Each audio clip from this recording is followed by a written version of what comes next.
The fluorescent lights hummed overhead, casting a sickly yellow glow across the adaptive sports facility at Colorado Springs Veterans Recreation Center. Danielle Ross had been working here for 8 months now, and the hum had become as familiar as her own heartbeat, a mechanical pulse that marked every shift, every rehabilitation session, every careful moment she spent in plain sight while doing something else entirely. The park stretched behind the facility, all manicured grass and asphalt trails winding through memorial groves where names were carved into granite. A running path curved through the pines near the eastern boundary, where the air smelled like cedar and morning cold and the particular kind of silence that only veterans understood. Danielle moved through these spaces with the invisible competence of someone trained to observe without being seen, to document without being noticed, to be present in a way that made her disappear. She had arrived in Colorado Springs on a Tuesday in late winter with a single cardboard box of credentials, nursing licenses, rehabilitation certifications, references carefully constructed over 3 years by people who no longer existed outside government databases. Her background check had flagged something, she knew. It always did. But the clearance held, because it was real, because she was real, even if Captain Danielle Ross, 13 years of active duty, 3 tours of Tikrit, a Silver Star and 2 Purple Hearts folded into a safety deposit box in Arlington, was a person no one here was supposed to know about.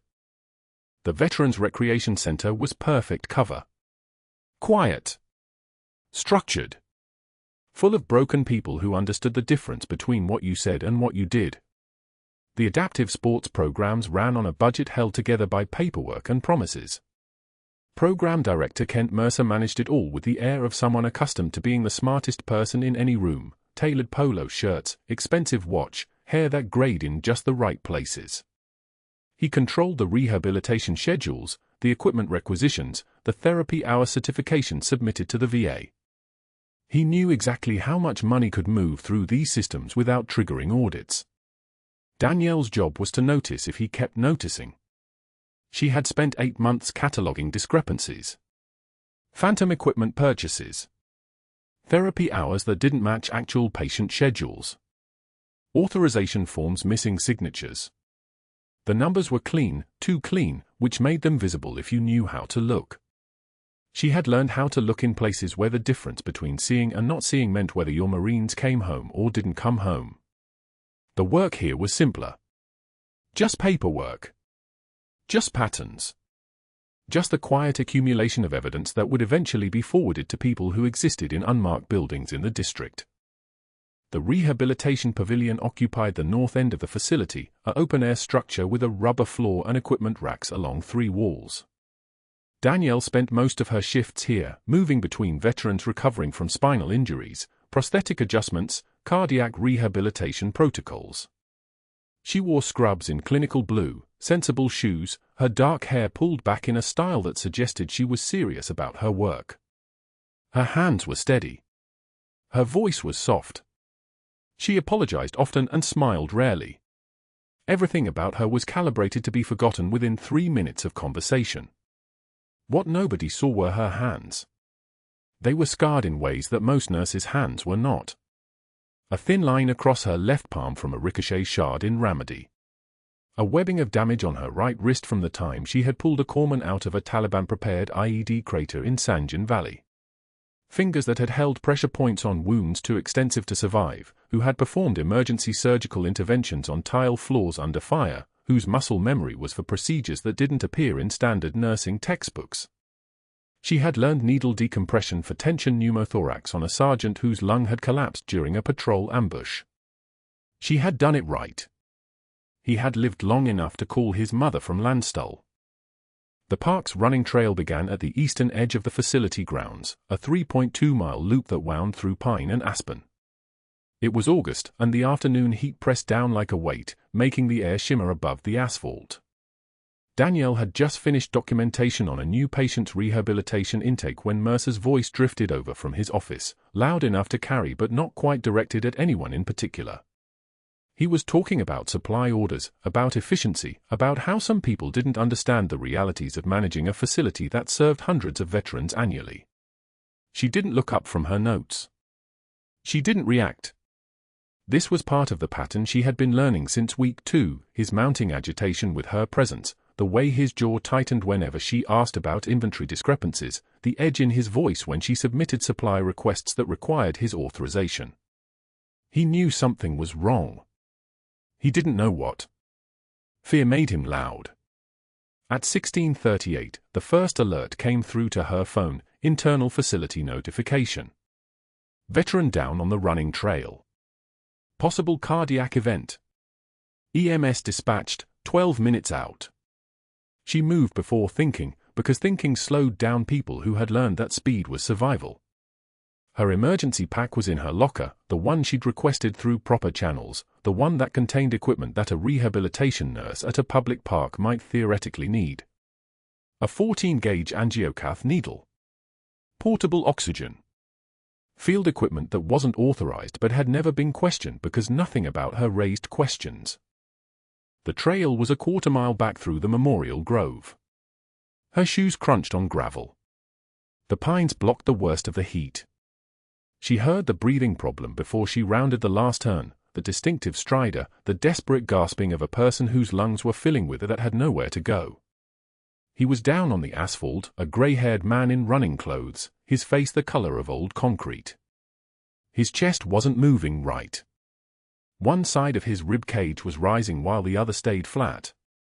His lips were already losing their color. Around him, 2 other park visitors stood frozen in that particular way of people who recognized emergency but couldn't move. "Call 911 if you haven't," Danielle said, not making it a question.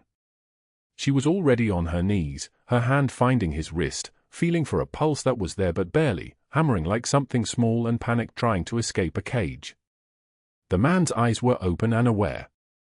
That was something. That meant she had seconds, not nothing. Tension pneumothorax. The lung had collapsed.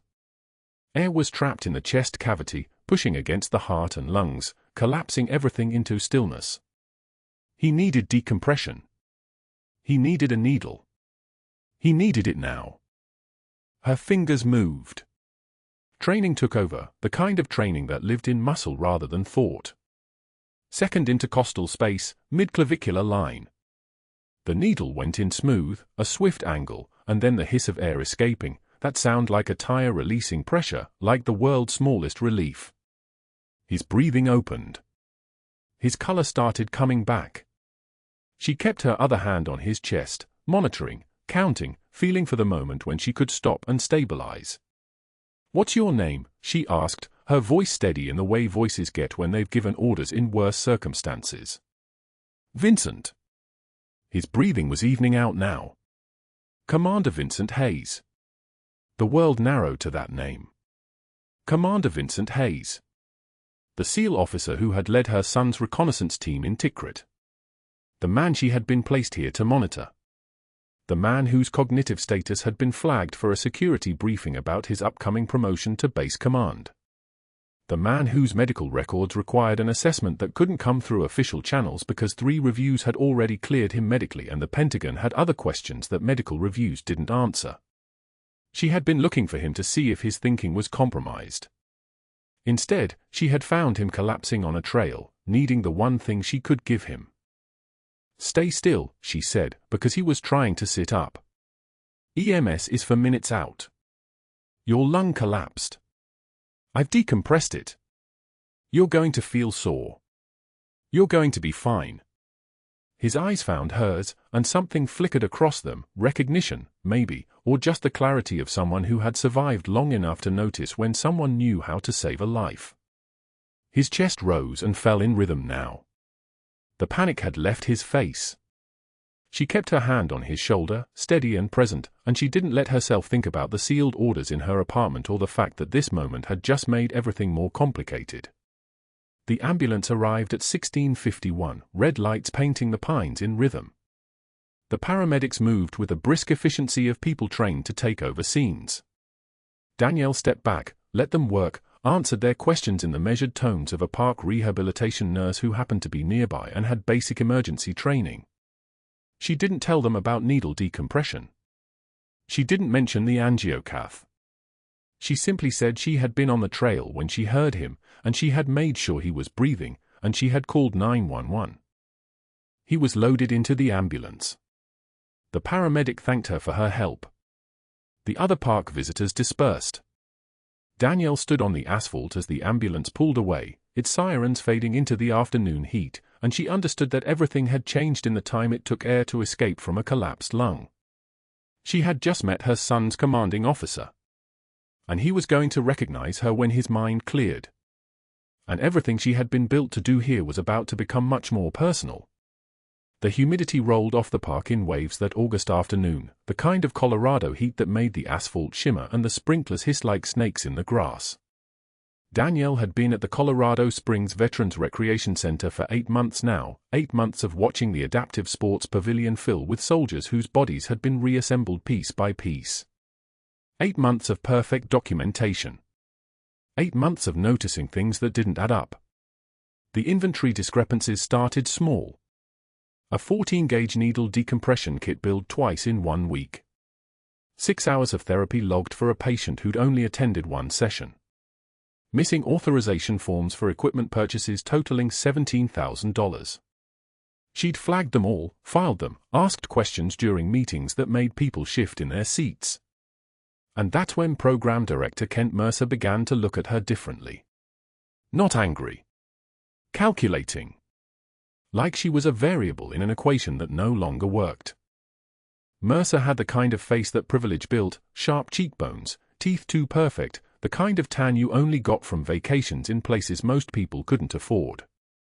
He moved through the pavilion with the ease of a man who'd never been told no, who'd inherited his confidence the way other men inherited trust funds.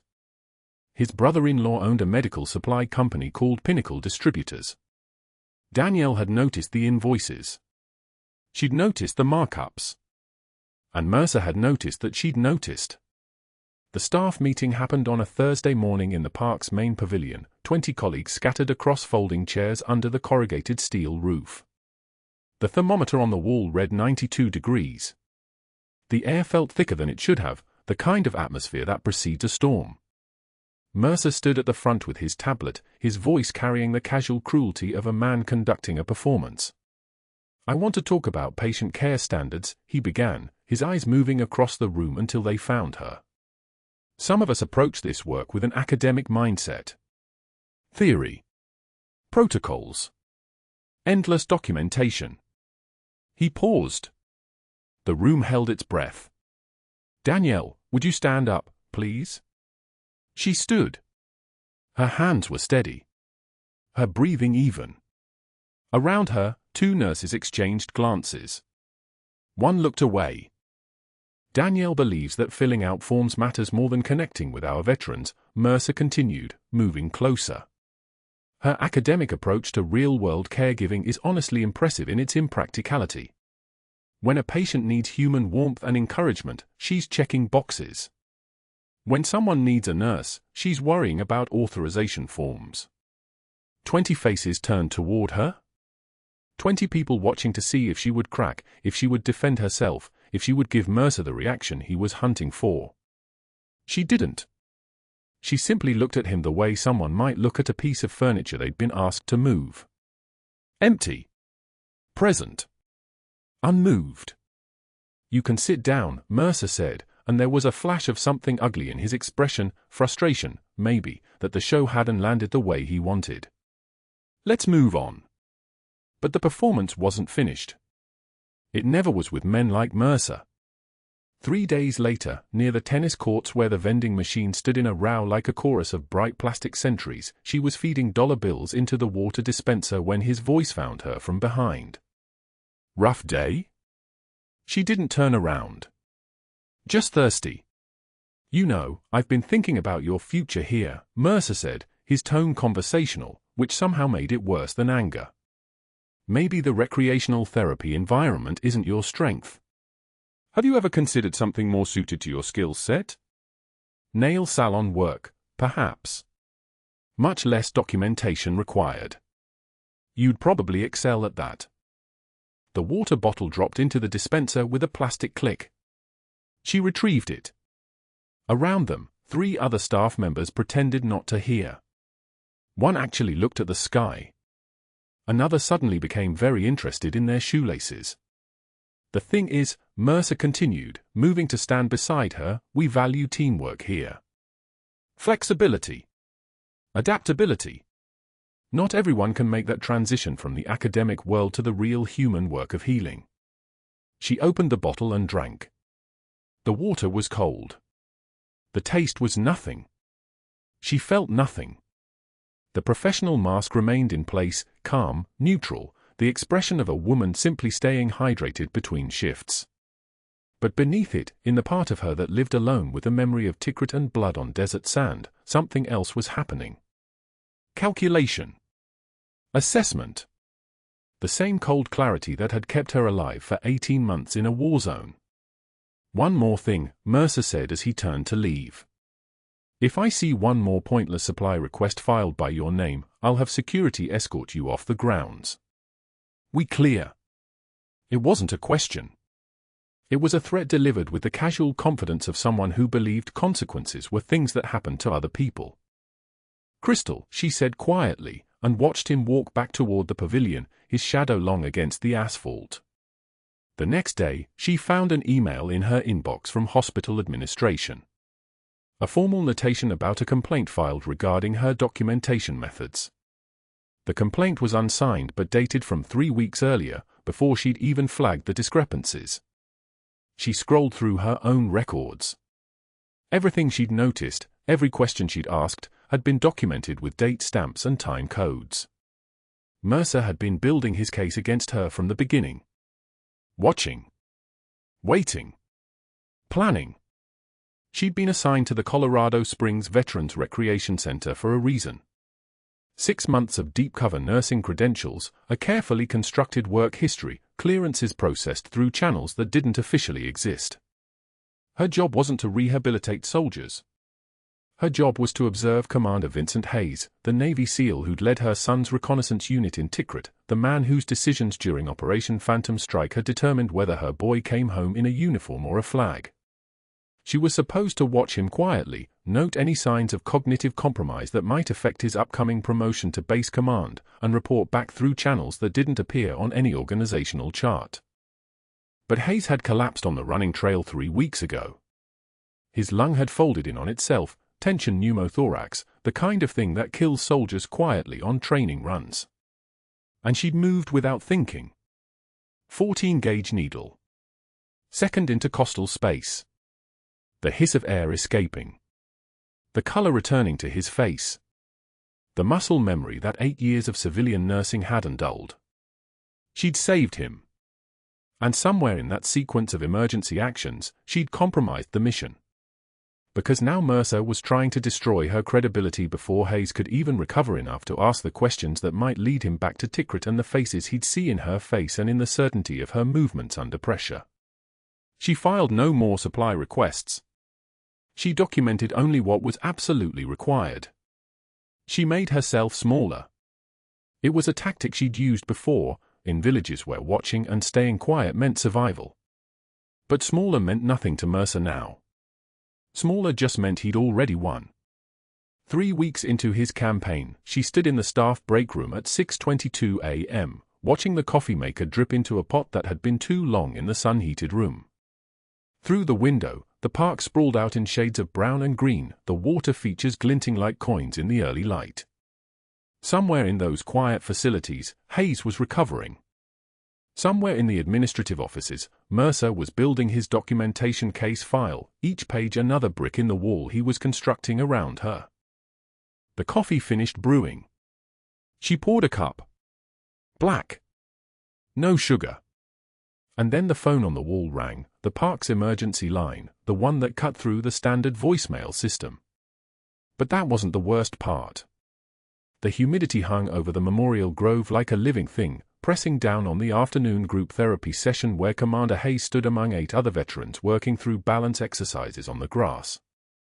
Danielle watched from the pavilion's edge, clipboard in hand, documenting gait patterns and stability metrics with the precision that had made Mercer so nervous 3 weeks earlier. The oak trees cast fractured shadows across the park's manicured lawn. A sprinkler hissed somewhere beyond the tree line. She'd watched Hayes progress from that first collapse on the running trail, the one where his lung folded in on itself like origami, through 3 weeks of careful rehabilitation. His breathing had stabilized. His color returned. The cardiac workup came back clean. He was supposed to be fine. Then his breathing changed. Danielle caught it first because she always caught it first. The subtle shift from steady diaphragmatic breathing to rapid, shallow gasping. Hayes's hand moved to his chest. His shoulders hunched. The other veterans didn't notice yet, still focused on their weight transfers, their concentration unbroken. But Danielle's body recognized the pattern before her mind had finished processing it. Tension pneumothorax.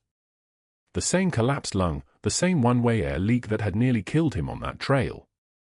Her feet were already moving toward him when Mercer stepped directly into her path. "Nurse Ross." His voice carried the false courtesy of someone who'd been waiting for this moment. "Step back, please. He's in distress." Danielle's voice didn't rise. She moved left. Mercer shifted right, blocking her again. The other veterans were noticing now. Heads turning. The session pausing mid-exercise. "We have protocols, Captain." He caught himself on the title, a mock slip that made several staffers' eyes narrow. "We wait for paramedics. We follow liability procedures. Your scope of practice doesn't include field diagnosis." Hayes's breathing had become audible now. The wet, desperate gasping of a man whose chest cavity was filling with air that had nowhere to go. His face was pale. One hand gripped his left side while the other reached out, and Danielle saw in that gesture the same expression she'd seen on dozens of Marines' faces in Tikrit, the look of someone realizing their own body had betrayed them. "Move." Danielle's voice dropped an octave. Not a request. Something else entirely. Mercer's jaw tightened. "I'm calling this in." "Stand down." He pulled his radio from his belt. The movement bought her seconds. Danielle sidestepped left, pivoting at the hips with the same fluid economy of movement she'd used to extract casualties under fire 8 years ago. Her shoulder didn't slam into him, that would have been sloppy, obvious. She simply pressed forward, occupying the space he'd tried to defend, and suddenly she was beside Hayes while Mercer was still talking into his radio about unauthorized interventions and scope of practice violations. The commander's pupils were dilating. Cyanosis creeping around his lips, blue-gray lips that had been healthy an hour ago. His oxygen saturation was dropping like a stone. She could see it in the color of his nail beds, the way his body was fighting for air it couldn't find because his left lung had collapsed and now air was trapped in his chest cavity, compressing his heart, pushing it sideways, suffocating him from the inside out. "Hayes." She gripped his shoulder. "Triage protocol. We move to the pavilion. Now." He didn't question her. That was the thing about soldiers and sailors, they recognized command authority even when it came from someone in scrubs. He moved, half stumbling, and Danielle guided him toward the pavilion's concrete shelter where the afternoon shadows pooled thickest. One of the other veterans started to follow, but she raised one hand, a gesture so absolute that the man stopped mid-stride. "Call 911. She was already pulling her emergency bag from under the pavilion bench. "Tell them tension pneumothorax, patient in respiratory distress, ETA critical. Now." Mercer was 30 feet away, still talking into his radio, his face reddening as he realized she'd moved past him. "Nurse Ross, you are directly violating." 14-gauge catheter. Her hands moved through the bag like they'd done this 1,000 times. Which she had. Not in parks. Not wearing civilian scrubs. But the movement was identical, the muscle memory absolute. He needs decompression at the second intercostal space, mid-clavicular line. She didn't ask permission. Didn't explain. Just positioned Hayes on his back on the pavilion bench, his chest exposed, his breathing a desperate whistling sound that made her think of hydraulic fluid leaking from a breached line. Mercer was moving toward them now, his radio still raised. "You are committing scope of practice violation on a scale that will end your nursing license, I am documenting." 30 seconds. Danielle's eyes never left Hayes's chest. That's how long he has before cardiac arrest. 30 seconds, Mercer. Then you can file whatever complaints make you feel important. The catheter was in her hand. 14-gauge needle, the kind that made most nurses nervous because it was large enough to cause serious complications if you missed. But Danielle had done this in field conditions with less light, less time, less certainty. She found the anatomical landmarks by touch alone: second intercostal space, midclavicular line, just above the third rib. Her thumb marked the spot. "This will help you breathe," she told Hayes, and then the needle went through skin, through fascia, through muscle, and into the pleural space where the trapped air hissed out with an almost audible release. The hiss of air escaping. That beautiful, terrible sound of pressure equalizing. Of equilibrium being restored. Of a man getting his oxygen back. She watched the color return to his lips. Watched the cyanosis fade from his fingernails. 68, 72. 79, 85. 88, 92. Stable. His breathing shifted from that frantic gasping to something almost normal, still labored but no longer the sound of a drowning man fighting for air. Hayes's eyes locked on hers for 1 second and she saw it, recognition. Not of her face. Of something deeper. Of competence. Of someone who knew exactly what she was doing. The sirens were audible now, maybe 4 minutes out. Mercer was still behind her, his radio transmission finished, but she could feel the quality of his silence change. Feel it shift from anger to something else. Uncertainty, maybe. The first crack in his confidence. Paramedics ETA for minutes, one of the other veterans called out. Hayes coughed, a real cough, not a drowning sound. One of the female veterans had tears in her eyes. The one named Mitchell, Danielle thought. The one who'd been in her group session last week. "How did you know?" Mitchell asked quietly. Danielle was already securing the catheter with medical tape from her bag, her movements economical and precise. Triage protocol. Recognition of presenting symptoms. Basic emergency medicine. Basic. The word hung in the air like a lie, but it was the kind of lie that nurses told every single day. This wasn't basic. Basic was aspirin and ice packs. Basic was taking vital signs and documenting them on a chart. This was emergency medicine performed on a bench in a park in Colorado Springs in front of a program director whose entire career was about to implode because he'd tried to stop a captain in the Navy Medical Corps from saving a man's life. Danielle didn't think about that yet. She was still in the moment, still tracking Hayes's vital signs, still watching his oxygen saturation climb with each breath. But somewhere in her peripheral vision, she was aware of Mercer standing very still, very quiet, his radio hanging at his side like a weapon he'd suddenly realized couldn't hurt her. The paramedics would be here in 4 minutes. Hayes would be stabilized, transported, admitted for observation and definitive treatment. By tonight, the VA would have a report. By tomorrow, Mercer would file his complaints, the scope of practice violations, the unauthorized procedures, the direct insubordination. By Friday, there would be a termination notice waiting in her employee mailbox. But that wasn't what happened first. What happened first was Hayes's hand finding hers as the sirens got closer, his grip firm and aware, and his voice, rough from the breathing crisis but absolutely clear, saying something that made 3 other veterans turn and stare directly at her with expressions that suggested they'd just watched her reveal something she'd never intended to show. Hayes's hand found hers as the sirens got closer, his grip firm and aware. His voice came rough from the breathing crisis but absolutely clear, and 3 other veterans turned to stare at her with expressions that suggested they'd just watched something fundamental shift. She pulled her hand back, stepped away from the grass where his chest still rose and fell in steady rhythm. The oxygen was climbing now. 84. 88. Her hands had done what they always did. The needle had gone in at the second intercostal space, midclavicular line, and the hiss of air escaping had been immediate and unmistakable. Sinus rhythm on the monitor. Breathing stabilizing. Color returning to his lips like someone turning up a dimmer switch on a light that had almost gone dark. The park was chaos now. 2 EMTs moving through the Memorial Grove with a stretcher. A bystander on his phone calling 911 even though 911 had already been called. Mercer stood 20 feet away with his arms crossed, his face the color of old concrete, watching everything unfold with the expression of a man who had just watched his entire strategy collapse on the grass in front of witnesses. He'd physically blocked her from moving forward.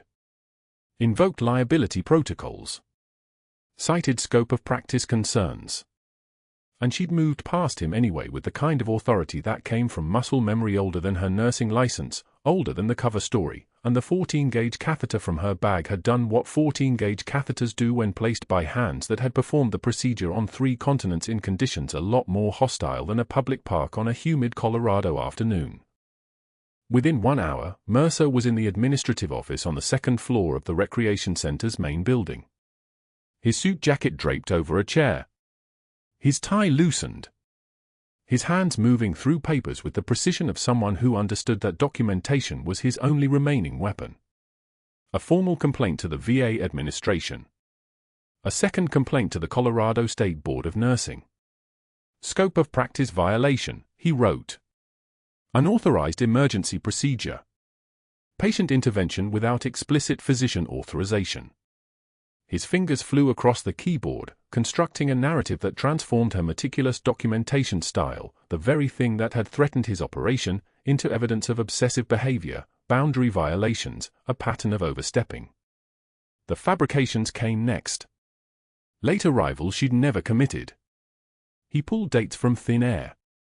March 15th, 23 minutes tardy. April 3rd, 31 minutes tardy. Patient complaints that didn't exist. A fictional discharge patient who'd reported aggressive handling during mobility assessment. A non-existent therapy session where she'd supposedly ignored standing orders from a physician.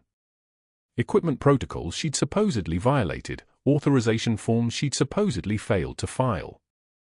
He was constructing a paper trail that looked like a career of problems, a trajectory of escalating negligence, when the reality was a single afternoon where she'd saved a man's life in front of 7 witnesses and Mercer's entire financial operation had become considerably more fragile. The termination letter came through 72 hours later. Wednesday morning. Her personal email, her work email, and a hard copy slipped under her apartment door. Effective immediately. Due to ongoing performance deficiencies and patient safety concerns. Her badge access would be disabled at 11 p.m. that same day. Personal items could be retrieved under facility supervision between 4 o'clock and 5:13 p.m. only. No mention of the save.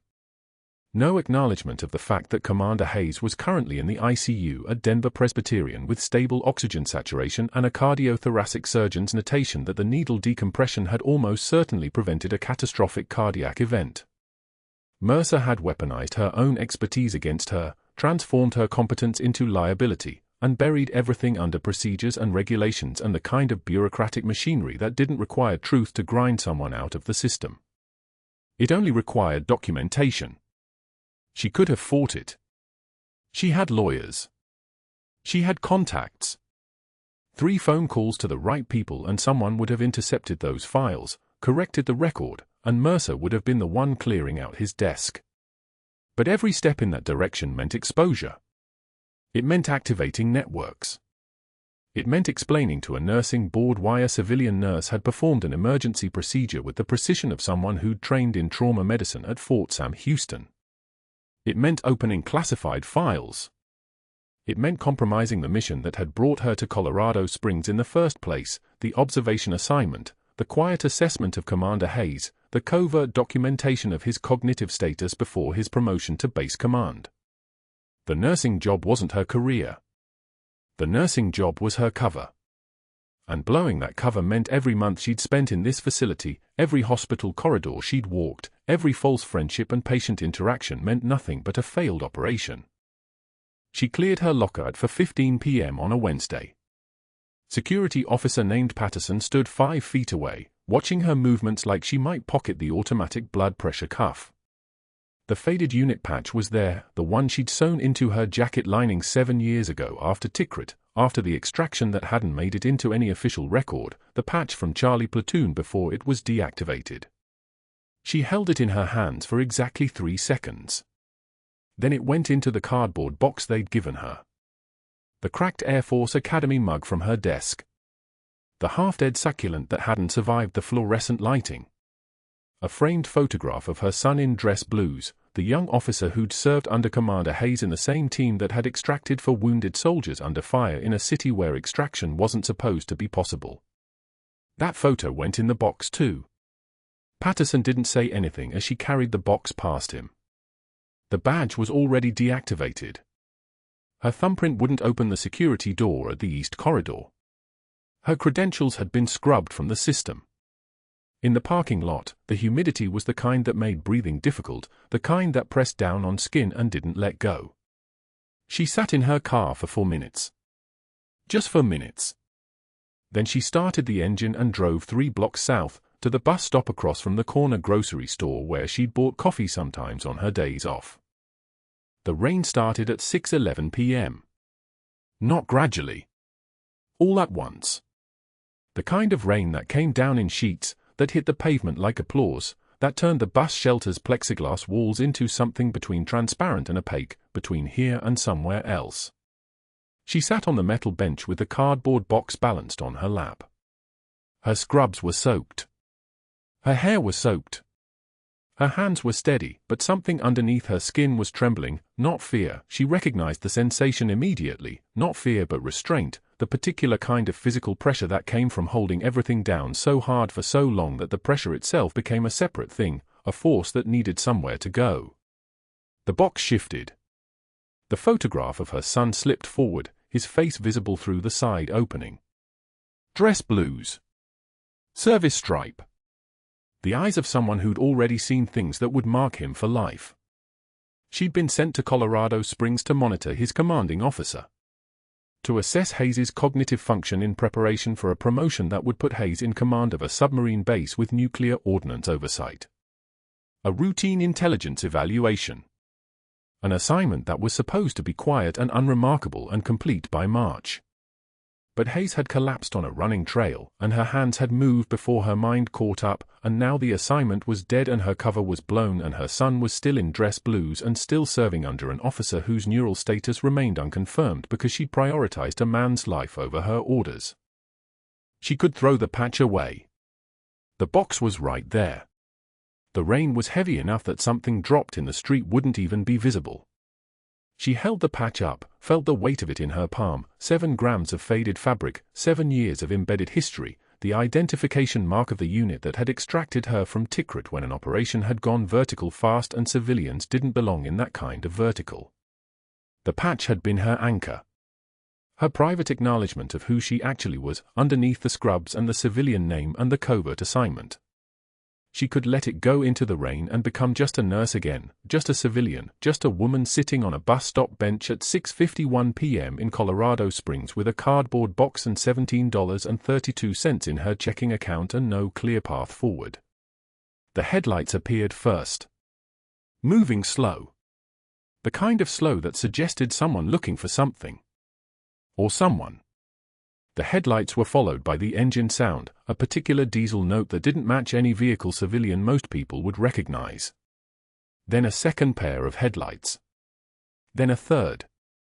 The rain was so heavy that the vehicles were only shapes at first, dark and purposeful, pulling to the curb with the kind of coordination that suggested training. Military convoy protocols. She recognized the approach pattern immediately. Vehicles spaced exactly 18 feet apart. No sirens. No announcement. Just the rain and the headlights cutting through it and the passenger door of the lead vehicle opening. A figure emerged. Male. Tall. Military bearing that was visible even in silhouette. The rain hit his jacket and ran off it like water off a hull. He crossed the 6 feet between the curb and the bus shelter in for even strides. Behind him, the other vehicles stayed running. She could see movement in the second vehicle, at least 3 personnel. More in the third. The figure stopped 2 feet in front of her. His voice came out low and measured, like someone reading a weather report, like rain was just weather and not the entire visible world. Captain Danielle Ross. She didn't move. Didn't answer. The photograph of her son was still visible in the box. I'm Lieutenant Commander Marcus Webb. I'm here on behalf of Naval Special Operations Command. He paused. His eyes moved from her to the box. Back to her. Your vehicle is being retrieved from the facility parking lot. You'll be processed through Denver Intel in the next hour. Command is waiting. I'm relieved of assignment, she said. Her voice came out the way it always did, level, even, empty of inflection. Cover is compromised. The mission, Webb said carefully, is exactly why we're here. The rain hammered down harder. Behind him, the vehicles held their position. Nobody had moved to escort her. Nobody had drawn anything. This wasn't an arrest. This was extraction, and extraction meant something entirely different. It meant the operation wasn't finished. It meant failure wasn't the assessment they'd made. It meant someone upstairs had seen the video, because there was always video, and understood what she'd actually done in that Memorial Grove with that 14-gauge catheter, and had made a choice about what that meant. She stood. The cardboard box came with her. The rain plastered her scrubs to her skin. Commander Hayes, she said, is in stable condition at Denver Presbyterian, Webb said. Cardiothoracic surgeon cleared him for transport as of 1900 hours today. He's currently en route to Walter Reed for observation. Your involvement in his care has been fully documented and classified as emergency medical intervention by trained personnel. He glanced at the box. You were never here, Captain. The assignment never happened. This is the moment we start making that true. The rain kept falling. She kept standing. And then she took the first step toward the lead vehicle, the cardboard box balanced against her hip like she was carrying something ordinary, something that could be explained in normal civilian terms, like she wasn't walking toward the next phase of something that had started 6 months ago in a file marked eyes only and a single mission statement, monitor assigned subject in covert capacity. Report on fitness for command. She'd done that. And the truth was, everything else that had happened, every humiliation Mercer had inflicted, every fabrication he'd filed, every hour she'd spent maintaining the mask of a quiet nurse who didn't ask questions, all of it had been calculated risk. They always were. You couldn't work in intelligence for 15 years without understanding that extraction was always a possibility if things went vertical. Mercer had tried to force her into a corner because he thought she was just a nurse. He'd built his case on the assumption that she was a civilian threat to be managed bureaucratically. He'd been wrong about what she was. And nobody was going to believe him when he tried to explain why. 2 weeks later, the administrative hearing room at Colorado Springs Veterans Recreation Center smelled like floor wax and desperation. Danielle sat at the long table facing a 3-person review panel, her hands folded precisely, her expression carved from stone. Dr. Mercer occupied a chair behind the pain lists, smirking like a man who'd already written the ending. The panel chairman opened a folder, cleared his throat, and then the doors at the back of the room opened. Commander Vincent Hayes walked in wearing dress blues. The uniform hung on him like a second skin, ribbons, insignia, the weight of command settling across his shoulders like gravity had chosen only him. He was still healing. You could see it in how he favored his left side, in the careful way he drew breath. But he moved with the terrifying fluid precision of someone who'd walked through worse and lived to brief about it. Captain Ross, he said quietly. The room went dead silent. Every head turned. The panel members exchanged glances. Mercer's smirk froze on his face like a photograph. Danielle didn't move. Didn't blink. Her hands remained folded on the table in front of her, but her breathing deepened by exactly 1 count. I have a statement, Hayes continued, his voice carrying the kind of authority that didn't require volume. Before this proceeding continues, there are facts this panel needs to understand. A Marine colonel stood from the gallery, dress blues identical to Hayes's, bearing insignia that made the room's air pressure change. He stepped forward, opened a leather folder, and began reading in the clipped cadence of military formality. Silver Star citation. for extraordinary heroism in connection with military operations against an armed enemy.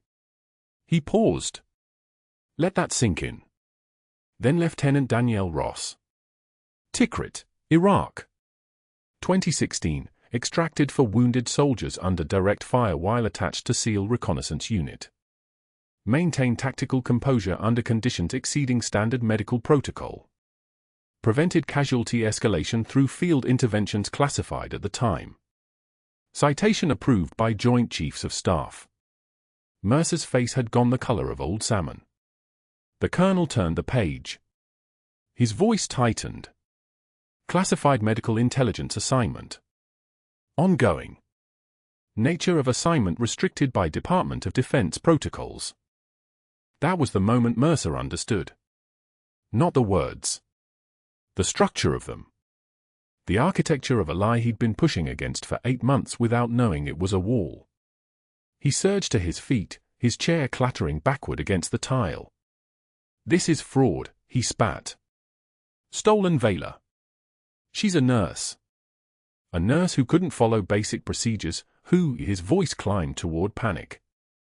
You can't just come in here with some military theater and overturn a legitimate termination. She sabotaged, she violated. Step back, Hayes said without raising his voice. Mercer stepped back. Hayes placed something on the review panel's table. A patch. Faded fabric, worn soft at the edges from 7 years of being carried against skin. A SEAL unit insignia, the exact emblem Danielle had sewn into her jacket lining the day she left Tikrit, the day she buried her son's company's decision somewhere deeper than conscious thought. The patch lay there like evidence of another life. In the back of the room, a 2-star general rose to attention.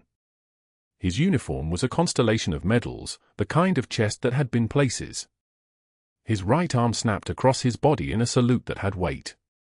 Purpose. Recognition of honors that Danielle had never been permitted to wear in public, never been allowed to acknowledge, never carried anywhere but in the dark of her chest where no one could see them. The fluorescent lights overhead buzzed their mechanical song. Someone's phone camera had come out. The kind of phone that fit in a pocket but could capture career-ending moments in high definition. Mercer's face, crimson and glistening. His mouth working around words that wouldn't come. The way his hands trembled as he gestured at Hayes, at the panel, at Danielle herself, as if pointing could make any of it make sense. The video would be uploaded within the hour. It hit 47,000 views by midnight. By the following morning, it had found Dr. Patricia Voss, Mercer's medical school mentor from Johns Hopkins, the woman who'd written his recommendation letter 23 years ago. The woman who'd believed in him when he was still capable of being believed in. She released a statement through the hospital's official channels. 10 sentences. Careful. Devastating. I have reviewed the conduct displayed in the attached footage. I no longer recognize the physician I once mentored. His treatment of a decorated veteran and colleague represents a profound departure from the ethical foundations of medical practice. I am requesting the full extent of his VA contracts be reviewed for irregularities. I am, as of today, formally requesting his removal from any position involving patient care or administrative oversight. The board review began on a Tuesday morning. 48 hours later, Mercer's contracts were terminated. His credentials were flagged. The kickback scheme, the phantom equipment, the inflated therapy hours, the medical supply company his brother-in-law owned, unraveled like pulled thread. 6 months later, Dr. Mercer taught CPR fundamentals at Metro Community College in a strip mall between a tax preparation service and a vape shop. The name tag read Steve. He wore khaki slacks and a polo shirt. His hands moved through the motions of chest compressions on a dummy named Annie, and when students called him Dr. Mercer, he flinched. Visibly. Like the title had become a wasp, stinging him each time it landed. $18 per hour. No benefits. No prestige. No one asking his opinion anymore. The promotion ceremony took place on a Saturday morning at Fort Carson. The parade ground was wide and bright, the Colorado sun filtering through a haze of early summer heat. Danielle stood in navy dress whites, the uniform fitting her like skin she'd worn all her life, because she had. Her shoulders were back. Her chin level. Her eyes carried the kind of clarity that comes from having nothing left to hide. Her son stood beside her in his own uniform. Army. Captain's bars catching the light. He'd grown into a man who looked at his mother like he was finally allowed to see her.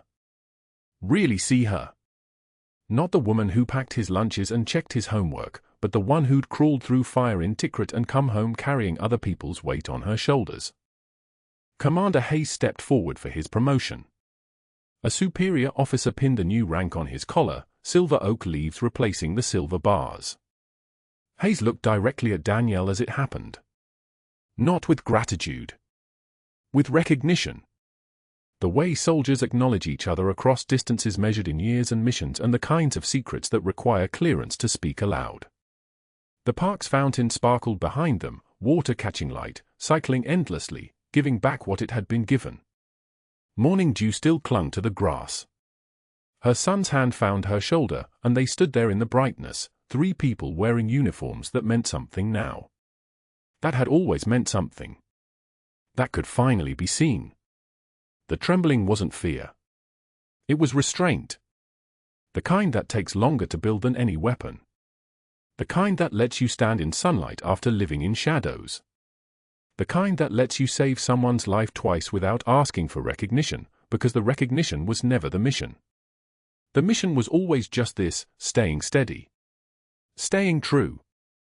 Staying long enough to matter. The quietest person in the room might be holding it all together.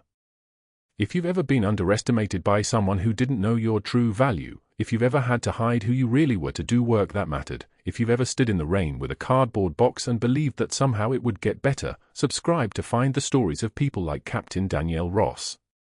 People whose sacrifices happened in silence. People whose strength was proven when no one was watching. Like, comment below, what would you have done in her position? Would you have let the mission fail, or would you have saved him anyway? And hit that subscribe button for more stories of heroes walking among us, waiting for their moment to be seen.